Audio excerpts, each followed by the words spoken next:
श्री गोपाळ कृष्ण भगवान की जय। लीळा नंबर 132। चंद्रदेवाला खिरीचे जेवण। चंद्रदेव हे भाम ठाण्याला शिकत होते। वार लावून जेवत, पण एका वारी त्यांना जेवण नसे। ज्या दिवशी त्यांना वार नाही त्या दिवशी ते सर्वज्ञांच्या दर्शनाला येत असत। त्या दिवशी सर्वज्ञ त्यांना जेवायला लावत। एके दिवशी ते सर्वज्ञांच्या दर्शनाला आले।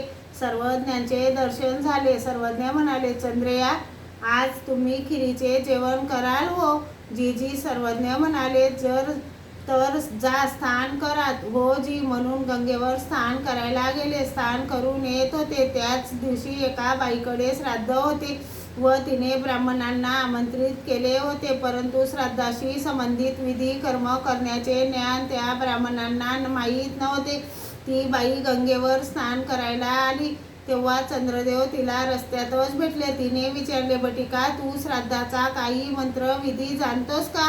हो बाई, हो का? तर चल आमच्या घरी। चंद्रदेव गेले, मंत्र म्हटले, विधी केला, मग त्यांना खीर तूप जेवू घातले। मग येऊन सर्व हकीकत सर्वज्ञांपुढे सांगितली। श्री गोपाळ कृष्ण भगवान की जय।